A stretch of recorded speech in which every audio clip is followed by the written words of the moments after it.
Hello दोस्तों, मैं Sandeep Srivastava current solution 2.8 की इंग्लिश क्लास में आपका हार्दिक स्वागत करता हूं। तो दोस्तों, जब बात ग्रामर की करते हैं, किसी भी सेंटेंस की बात होती है तो दो चीज़ें इसमें बहुत ही आवश्यक होती हैं। एक तो आवश्यक होता है सब्जेक्ट और दूसरा वर्ब। बिना सब्जेक्ट और वर्ब के कोई भी सेंटेंस पूरा नहीं होता है। तो सब्जेक्ट के बारे में आपको पहले ही बताया जा चुका है। अब हम यहाँ पर बात करेंगे सबसे सेंटेंस के सबसे महत्वपूर्ण टॉपिक वर्ब की, कि वर्ब क्या होता है, वर्ब क्या है और ये कितने प्रकार से यूज किया जाता है। वर्ब को हम हिंदी में बोलते हैं क्रिया, या फिर ये एक्शन होता है कि कोई भी सब्जेक्ट जो एक्शन करता है उसको हम कहते हैं वर्ब। तो वर्ब की अगर हम बात करें तो ध्यान से देखिएगा दोस्तों, इसमें बड़ा कन्फ्यूजन हमको रहता है कि कहीं पर हेल्पिंग वर्ब होती है, कहीं पर मेन वर्ब होती है, कहीं पर फर्स्ट फॉर्म होती है, सेकेंड फॉर्म होती है, थर्ड फॉर्म होती है। तो इसमें बड़ा कन्फ्यूजन रहता है हमको। तो इसके बारे में थोड़ा सा डीपली जानने की कोशिश करेंगे। सबसे पहले जो वर्ब है ये दो प्रकार की है। पहला होता है हेल्पिंग वर्ब, पहली होती है हेल्पिंग वर्ब, जिसको हिंदी में बोलते हैं हम सहायक क्रिया। इसका एक दूसरा नाम भी होता है, दूसरा नाम इसका होता है ऑक्सिलरीज। इसको ऑक्सिलरीज भी कहा जाता है। दूसरा हो गया मेन वर्ब। मेन वर्ब का भी एक दूसरा नाम होता है, इसको हम प्रिंसिपल वर्ब भी बोलते हैं, और इसको हिंदी में कहते हैं मुख्य क्रिया। तो वर्ब का क्लासिफिकेशन जब किया गया तो दो प्रकार की वर्ब हो गई। एक हो गई हेल्पिंग वर्ब या ऑक्सिलरी, दूसरा हो गया मेन वर्ब या प्रिंसिपल वर्ब। ध्यान दीजिएगा, ऑक्सिलरी जो होती हैं वो कई प्रकार की होती हैं, उनको दो तरह से यूज करते हैं हम। एक होती है प्राइमरी ऑक्सिलरी,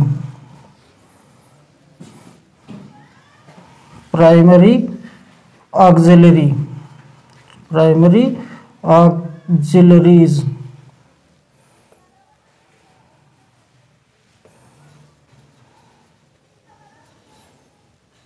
इसको थोड़ा सा स्पेलिंग सही कर लेते हैं।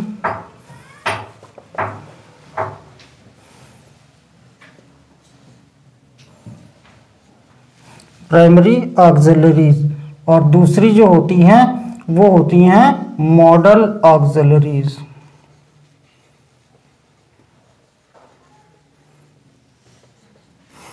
ये प्राथमिक हैं ऑक्सिलरीज, जो शुरुआत से चलती चली आई।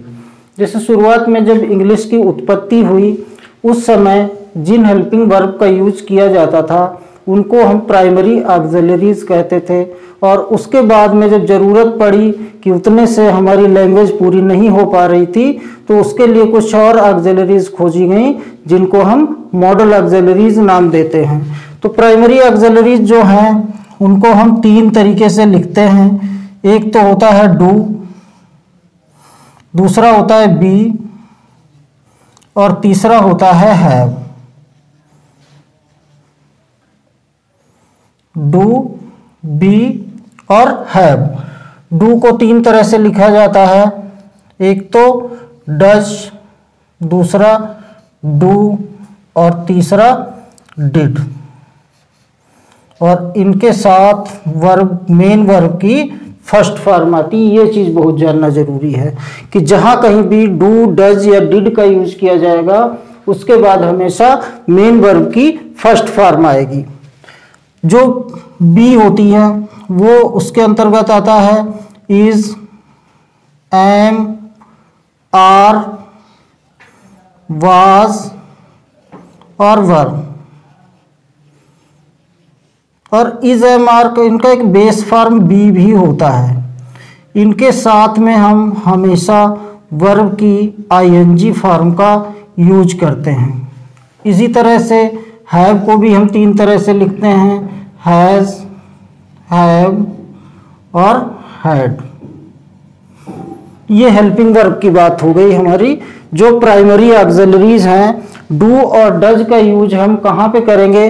प्रेजेंट टेंस में करेंगे। डिड का यूज हम कहाँ पे करेंगे? पास्ट टेंस में करेंगे। इसी तरह से जो बेस फॉर्म है बी, इसको हम इज एम आर वाज वेयर की तरह से यूज करते हैं। इज एम आर को हम प्रेजेंट टेंस में यूज करेंगे, वाज वेयर को हम पास्ट टेंस में यूज करेंगे, और बी का यूज जो होता है वो कई जगह पे होता है, वो आगे हम आपको बताएंगे। हैज, हैव, हैड, ये तीन प्राइमरी ऑक्सिलरीज हैं।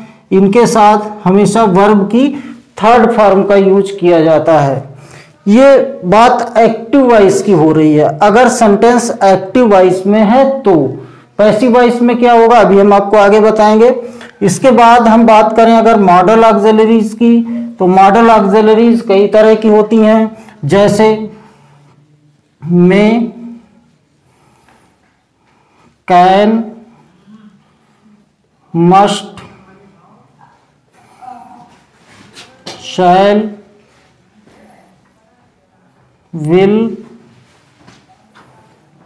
कुड, वुड और शुड। ये इतनी होती हैं मॉडल ऑक्सिलरीज। इनके साथ में हम वर्ब की हमेशा फर्स्ट फॉर्म का ही यूज करते हैं। तो पहला कंफ्यूजन जो था वो कंफ्यूजन हमारा ये था कि हेल्पिंग वर्ब कौन सी आएगी तो मेन वर्ब कौन सी लगाएंगे। ये सबसे बड़ी प्रॉब्लम रहती है बच्चों। तो इसके लिए हमने आपको बता दिया कि हेल्पिंग वर्ब को ऑक्सिलरीज भी कहा जाता है। थोड़ा सा स्टैंडर्ड लैंग्वेज में अगर हम बात करें हेल्पिंग वर्ब तो हमें कक्षा 1, 2, 3 में भी बता दिया जाता है। तो आप ऑक्सिलरीज प्रोनाउंसिएशन करेंगे इनका, auxiliaries, not helping verb. Helping verb नहीं कहेंगे अब हम इनको। तो ऑक्सिलरीज जो हो गई उनका क्लासिफिकेशन हमने किया। ये दो प्रकार की ऑक्सिलरीज हो गई, प्राइमरी ऑक्सिलरीज और मॉडल ऑक्सिलरीज। प्राइमरी ऑक्सिलरीज तीन तरह की होती हैं, डू, बी, हैव। इनको किस तरीके से लिखते हैं हम ये भी आपको बता दिया गया है। इनके साथ मेन वर्ब की, जो यहाँ पे ये मेन वर्ब है, प्रिंसिपल वर्ब, इसकी कौन कौन सी फॉर्म आती हैं। यहाँ फर्स्ट फॉर्म आती है, यहाँ आईएनजी फॉर्म आती है, यहाँ पे थर्ड फॉर्म आती है, और जितनी भी मॉडल ऑक्सिलरीज होती हैं सबके साथ हमेशा वर्ब की फर्स्ट फॉर्म आती है। ये चीज कंफर्म कर लीजिए। तो यहां तक बताइए आप कि यहां तक आपकी सारी समस्याएं सॉल्व हुई कि नहीं हुई। अगर बाई चांस कोई समस्या इसके बाद भी रहती है तो आप कमेंट बॉक्स में हमसे जरूर बताइएगा, हम उसका भी कोई ना कोई वीडियो में आपको सॉल्यूशन जरूर देंगे। अब बात करते हैं मेन वर्ब या प्रिंसिपल वर्ब की। तो मेन वर्ब जो होती हैं उनको हम दो तरह से लिखते हैं। एक होती है ट्रांजिटिव वर्ब,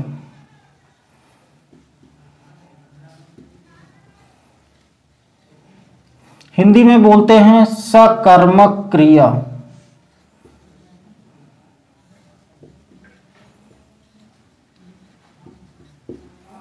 और दूसरी होती है इंट्रांजिटिव वर्ब।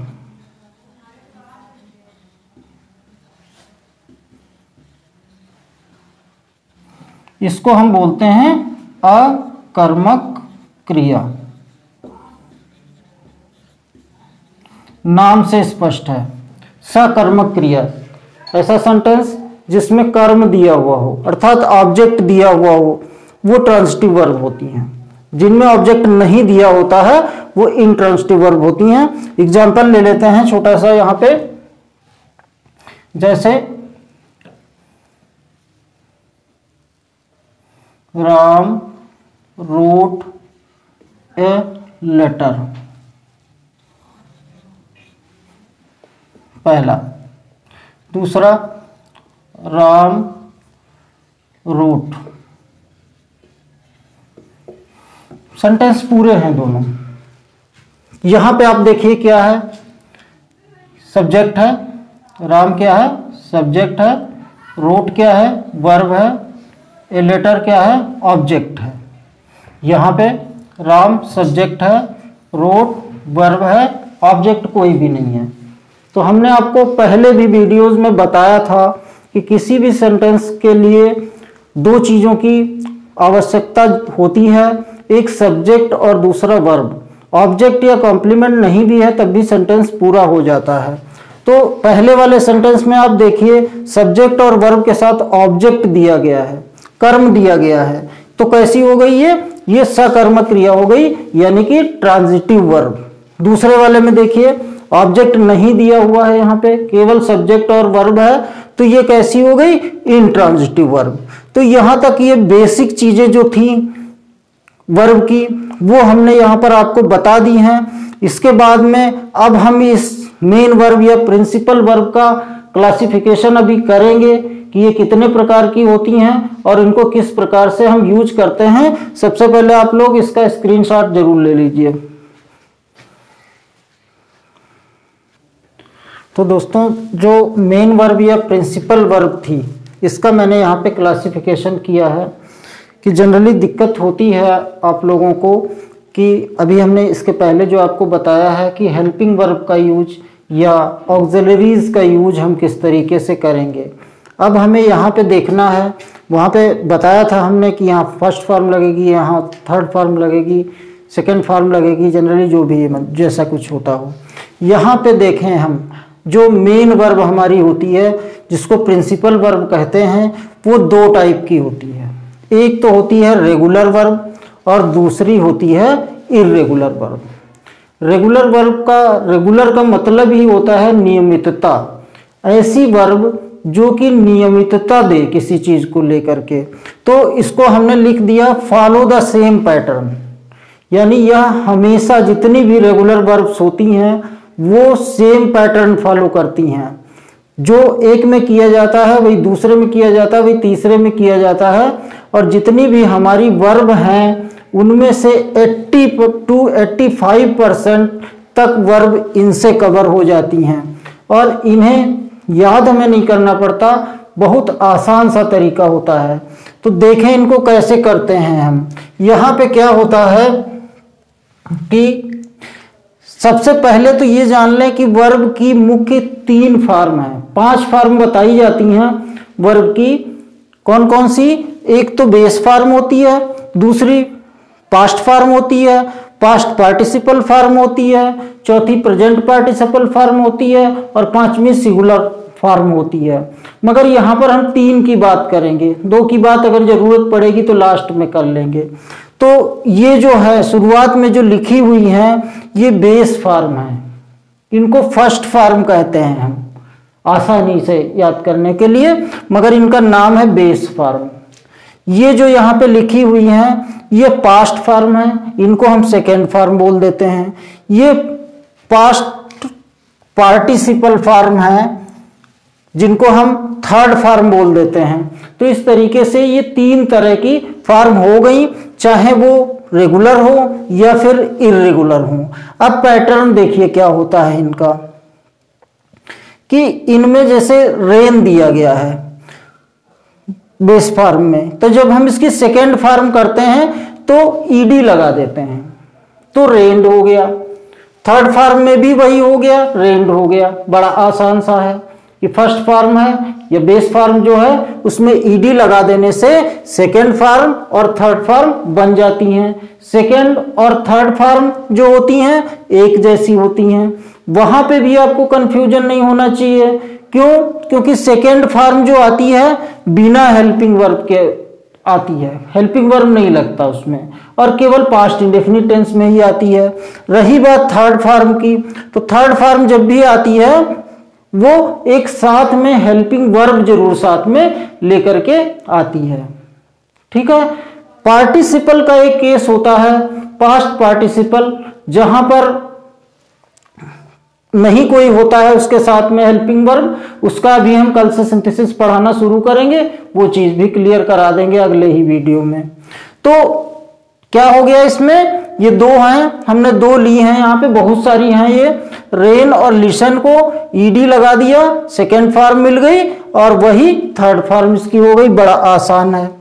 अब देखिए यहां पे क्या था, स्टडी और अप्लाई दो लिया, लास्ट में वाई था, वाई, उसमें हमने क्या किया, वाई को हटाया, IED लगा दिया, यहां भी वही कर दिया, रिप्लाई में वाई हटाया, IED लगा दिया, सेकेंड फॉर्म हो गई, थर्ड फॉर्म भी हो गई वही। मगर ध्यान रखिए हर जगह पे नहीं हटेगा वाई, वाई कब हटेगा, जब वाई के पहले, ठीक पहले कोई कॉन्सोनेंट होगा। अगर कॉन्सोनेंट के बजाय वाई के पहले अगर कोई वावेल है यहाँ पे, तब आप वाई को नहीं हटाएंगे, ये चीज ध्यान रखिएगा।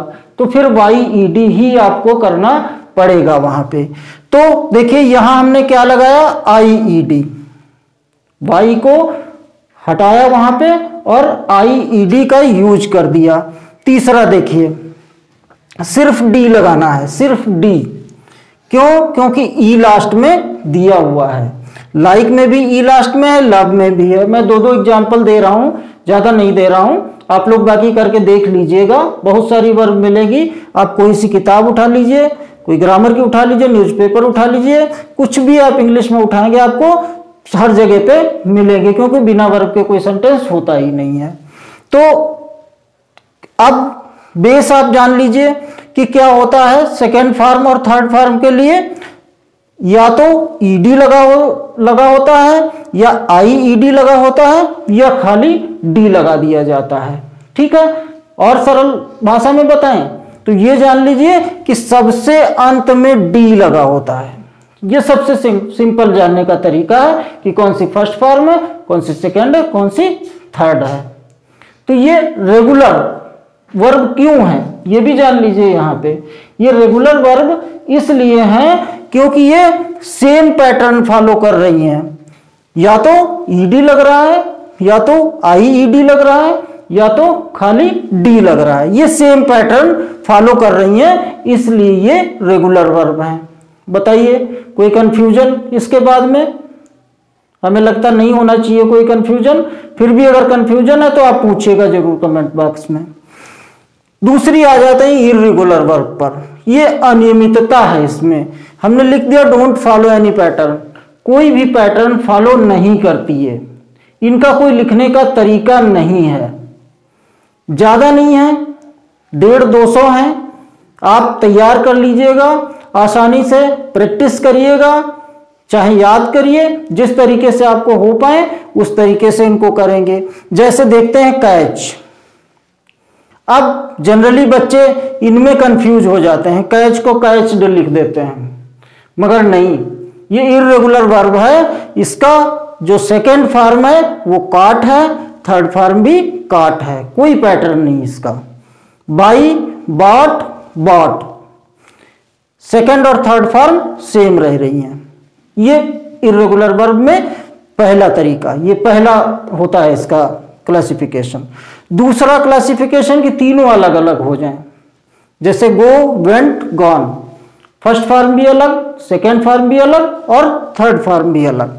राइट, रोट, रिटर्न, इसमें किसी से कोई मतलब नहीं, ना तो बेस फॉर्म से मतलब, ना पास्ट फॉर्म से मतलब, ना पास्ट पार्टिसिपल फॉर्म से मतलब, इनसे कोई भी मतलब नहीं हमको रहता है यहाँ पे। ये दूसरी तरह की इर्रेगुलर वर्ब है। आप बताइए क्या कोई पैटर्न फॉलो हुआ इसमें या फिर इसमें? नहीं हुआ कोई भी। तो जब कोई पैटर्न फॉलो नहीं हो रहा है तो रेगुलरिटी है ही नहीं इसमें, और जब रेगुलरिटी नहीं है तो कैसी वर्ब हो गई? ये इर्रेगुलर वर्ब हो गई। अब तीसरा तरीका लेते हैं। तीसरे तरीके की वर्ब कैसी होती है?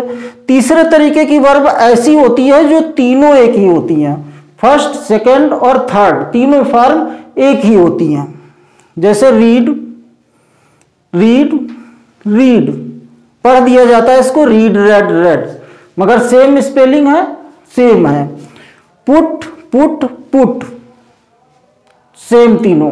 कट, कट, कट, तीनों सेम। सेट, सेट, सेट, तीनों सेम, एक जैसी तीनों, जैसी फर्स्ट वैसी सेकंड वैसी ही थर्ड। तो ये भी एक प्रकार की इर्रेगुलर वर्ब है। अब लास्ट इसका और चौथा तरीका देखते हैं इर्रेगुलर वर्ब का क्या है।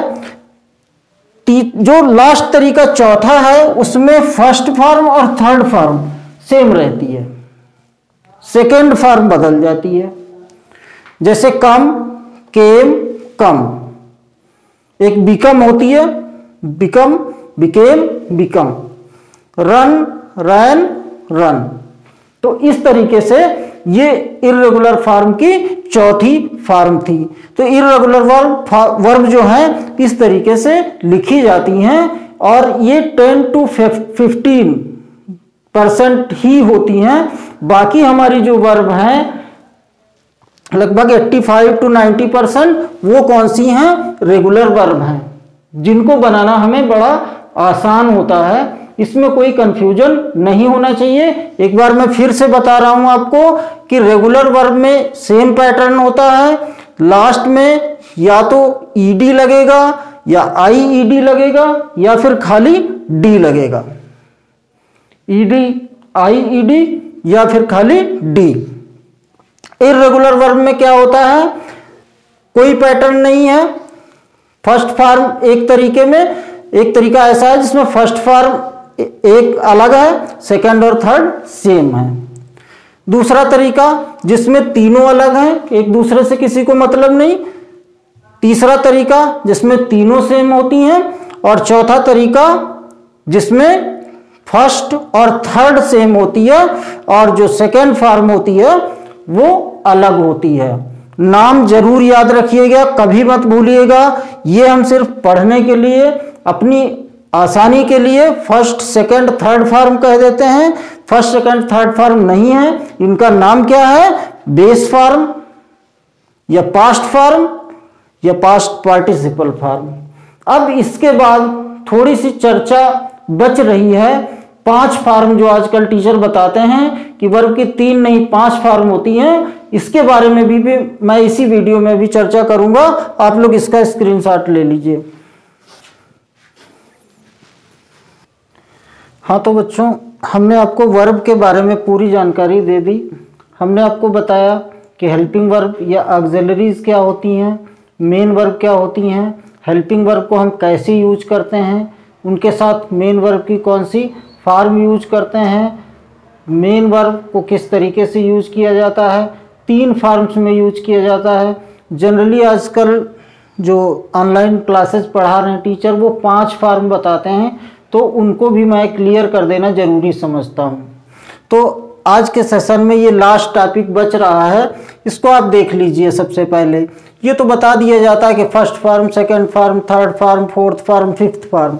इनका नाम नहीं बताते। मैं नाम भी आपको बताऊंगा कि इनका नाम क्या होता है। तो जो फर्स्ट फॉर्म होती है वो बेस फॉर्म होती है, बेस फॉर्म। सेकेंड फॉर्म जो होती है वो पास्ट फॉर्म होती है और जो थर्ड फॉर्म होती है वो पास्ट पार्टिसिपल फॉर्म होती है। फोर्थ फॉर्म जो होती है वो प्रेजेंट पार्टिसिपल फॉर्म होती है और जो फिफ्थ फॉर्म होती है वो सिंगुलर फॉर्म होती है। देखिए जैसे गो, वेंट, गॉन, गोइंग और गोज।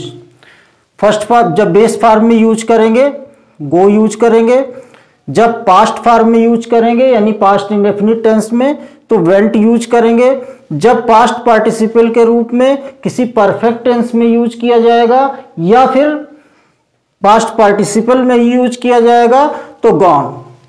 और जब प्रेजेंट पार्टिसिपल यानी कि किसी बी वर्ब के साथ आएगा, इज, एम, आर के साथ आएगा या प्रेजेंट पार्टिसिपल के रूप में आएगा, 2 क्लॉज को जोड़ते हुए, उस कंडीशन में या फिर जीरेंड में आएगा तो आईएनजी लगाएंगे तो गोइंग हो जाएगा। और सिंगुलर फॉर्म सिर्फ प्रेजेंट इंडेफिनिट में जब सिंगुलर सब्जेक्ट होगा, एक वचन होगा, उस समय हम क्या करेंगे, उसमें यस या यस एज सुटेबल आप यूज करेंगे वहां पे।